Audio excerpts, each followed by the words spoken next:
Okay, so what you need to do first is you need to open up this free particle model worksheet 1D. Last time we did 1A, which was qualitative, just like this one is, so no actual numbers, but this one is going to have force diagrams that are a little more complicated. Each one will have more actual forces on it, and more of those forces will be not on the XY axis, so you'll have to break them up into their components. But just like split screen on your iPad, and you can watch me walk you through a few of these or several of these while you work on this. And just remember that this is a process. If you do the same thing over and over again, you'll get the correct answer. Okay. So the first one is it says draw a force diagram for the water skier. Label the force vectors and use equality marks on the vectors. Assume the water skier's velocity is constant. Okay, so we have a finite list of forces. The force of gravity, the force of normal, that's for surfaces. Force of tension, that's ropes and chains and wires and stuff. Force of pull, that can be a catch-all statement for, an engine pushing, you pedaling, you pushing, anything like that. And then the force of friction, which is where surfaces or air or something is resisting motion. Remember, we're going to draw all of our force diagrams, all of our forces on a Cartesian axis, and we are going to tilt that axis like this one is if the surface is tilted. Right here, this water skier is on skis on the water, and you're going to try to make that x-axis be parallel with the surface. All right, and then all we're going to do is we're going to keep Newton's second law in mind, that acceleration is equal to force over mass. And we're going to decide whether the acceleration is 0 or some non-zero number. And if the acceleration is 0, that means all the forces balance out. All the up, down, and left, right forces balance out.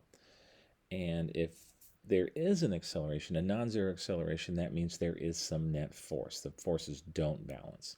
So let's walk through a few of these.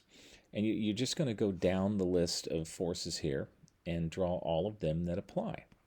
Okay, so we know that the water skier's velocity is constant. That means that the acceleration is 0, which means the forces must balance out. There must be no net force because there's no acceleration. So we'll go to gravity, and there's certainly gravity. There's always going to be gravity in any. That's the first one you're going to look at. It's always going to be there. And gravity always points straight down. Even if the axes are tilted because the surface is tilted, it's still going to point straight down. Okay? And what we want to do is if we have a force, in this case gravity, that is not directly on a y or x axis, we want to break it up into its component x and y forces. So we've taken gravity and we've broken it into the force of gravity in the y and the force of gravity in the x. And this is where our trigonometry is going to come into it here. These two, f of g in the x and f of g in the y, are the sides of a right triangle, and the force of gravity is the hypotenuse. So we can use Pythagorean theorem or SOHCAHTOA when we have actual numbers to solve. So when we get to quantitative, we'll do that. But right now, we're going to keep moving, and we certainly have a normal force. A normal force is anytime there's a surface, and this water skier is on the surface of the water.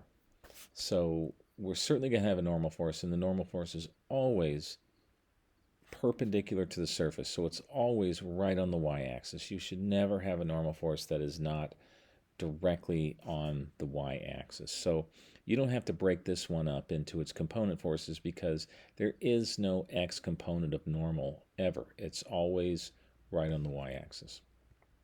Then we'll look at tension, which is a rope, a wire, a cable, something like that. And there certainly is a tensional force. It's this wire presumably hooked to a boat that's pulling the water skier. And it looks like it's perfectly horizontal, heading to the right. And that's F of tension. And if you notice, that's not on the x or the y-axis. So what we're going to do is we're going to break it into its x and y components. So we have force of tension in the y and force of tension in the x. because this tension, this rope, is pulling both to the left and a little bit down on our tilted axis.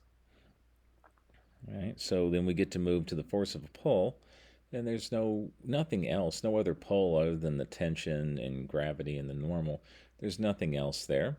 And if we look at our diagram here, we have a little bit of gravity along the x-axis to the left. We have the normal force, and the normal force looks like it's being balanced out by the force of gravity in the y. And we need to decide if we need a frictional force. Okay, so I certainly know that the normal force is being balanced by gravity in the y, and that's because this water skier is not accelerating up or down. So in the y-axis, there's no acceleration, so those must balance out. Gravity in the y and the normal force. And I can go ahead and make an equation for, and I want to get in the habit of making equations because I'm going to use them when we do quantitative force diagrams. So I know that the force normal, the up part, up in the y, is going to be balanced by everything down in the y. And everything down in the y is this little bit of the tension in the y-axis and gravity in the y. So the sum of those two is going to be equal to the normal. Now, if you look at the diagram here, it's not balanced. This tensional force is much larger than gravity in the x, so that's not balanced right there. So as I start to think about, is there going to be a friction? Well, there has to be a friction to balance out this tension in the x. There's just way too much tension in the x. So I'm going to get rid of those these ones. I have a tension and gravity, and I've already broken them up into their component forces, so I can just get rid of those initial ones because I'm left with the actual tension in the x, tension in the y, gravity in the x, and gravity in the y. And I still have this problem where it's not balanced. So as drawn, this force of tension in the x should be accelerating it because it's not being balanced by enough gravity in the x. So I have to have a frictional force opposing that motion. Okay, so, and now I can come up with another equation. This force of tension in the x is going to be balanced by the sum, and that's to the right, is going to be balanced by all the forces in the x-axis going to the left. So the force of tension in the x is going to be equal to the sum of the force of friction plus the force of gravity in the x. And you'll note that these force diagrams can get kind of busy. You get a lot of forces, a lot of equality marks. So here I know that these are the left and right are equal and the up down are equal. And since everything's equal, that tells me the acceleration is zero because the net forces are zero. They all balance out. But it gets kind of busy in here, and it gets kind of messy. That's just the way it is. So you're going to want to draw neatly and label everything so you'll know what's going on when you go back to do some actual math. Okay, so let's move on to the second one. And this is a force diagram for a sled with kids.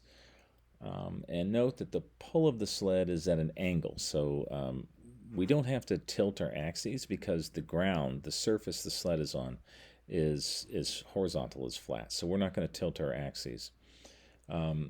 But this pull, this tensional force from this person pulling the kids on the sled, looks like mom is pulling the kids down the sidewalk in the sled, is up and to the right. So it's going to be up in here somewhere.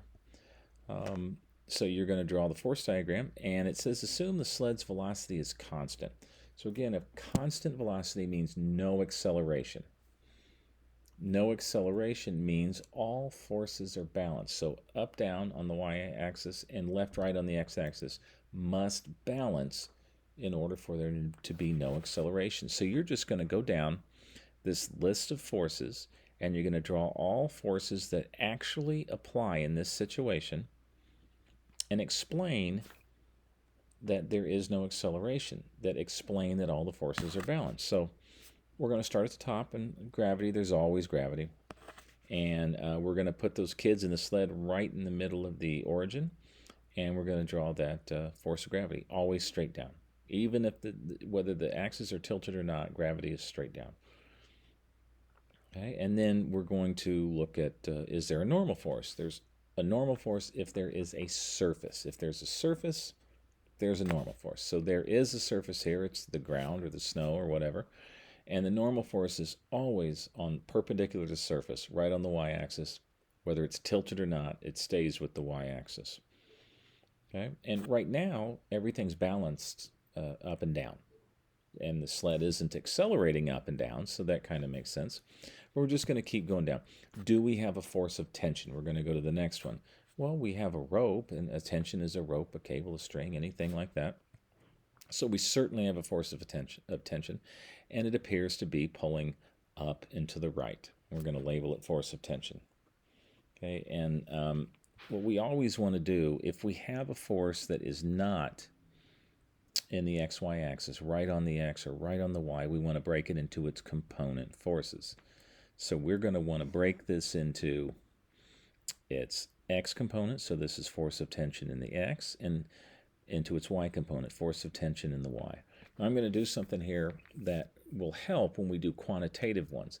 You notice that I have drawn this force of tension in the y over here right on the y-axis.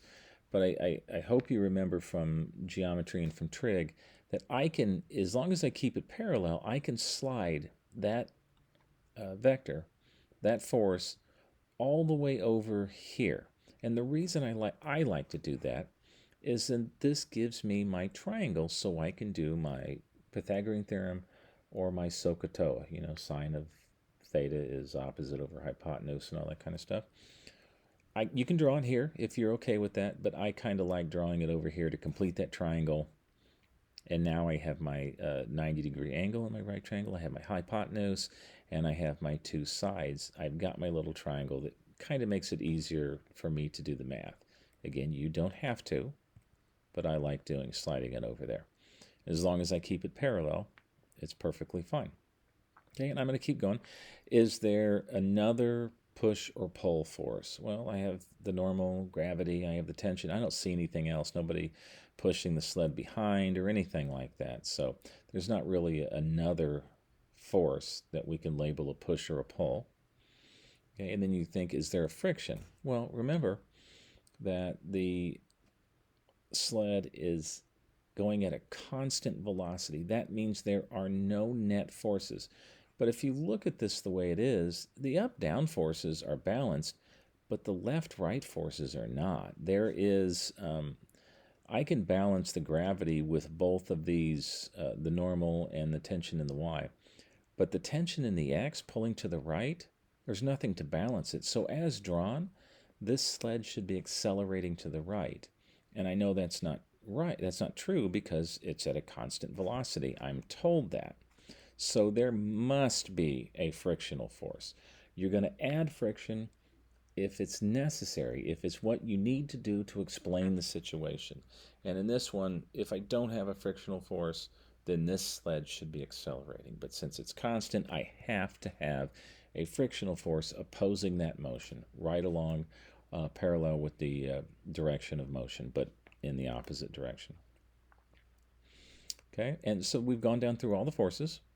And this can explain the lack of acceleration.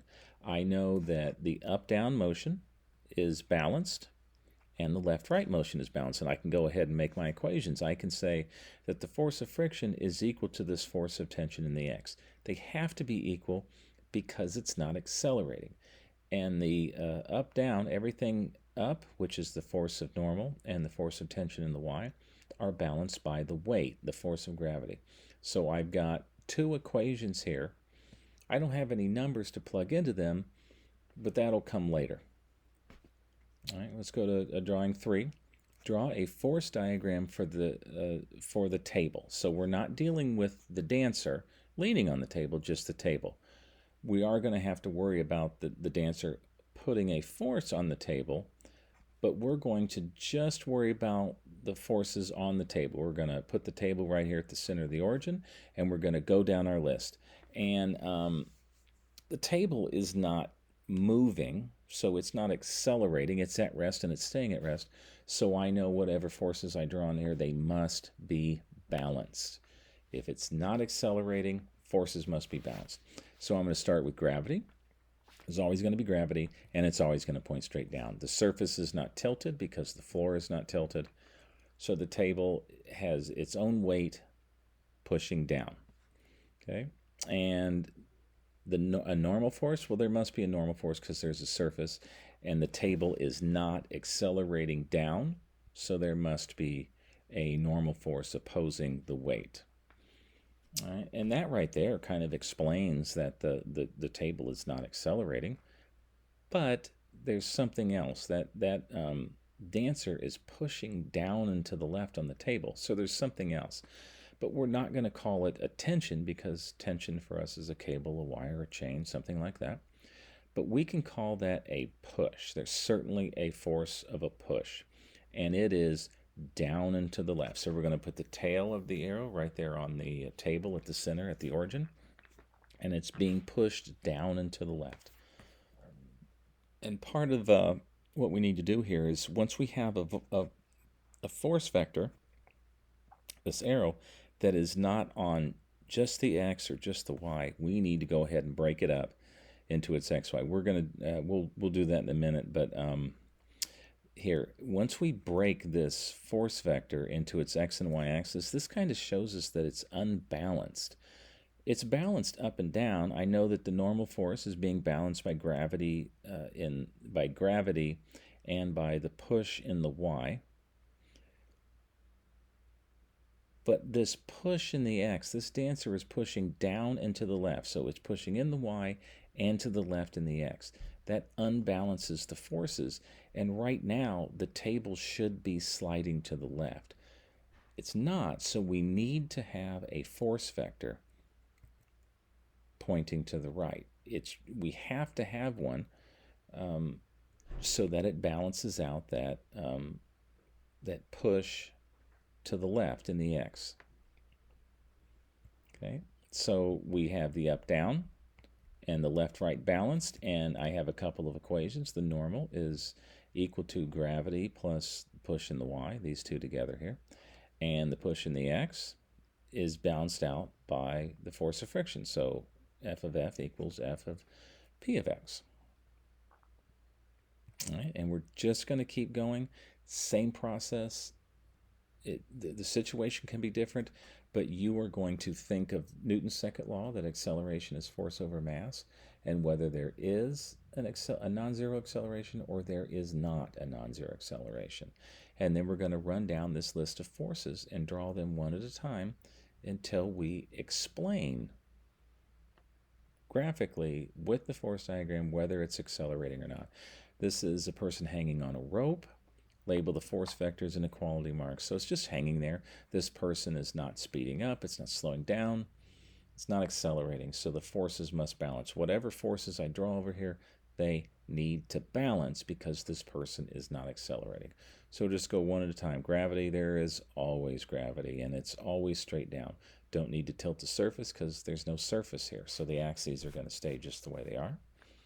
And then a normal. A normal is if there's a surface. Well, this person is hanging, so there is no normal. So there's no normal force because there's no surface.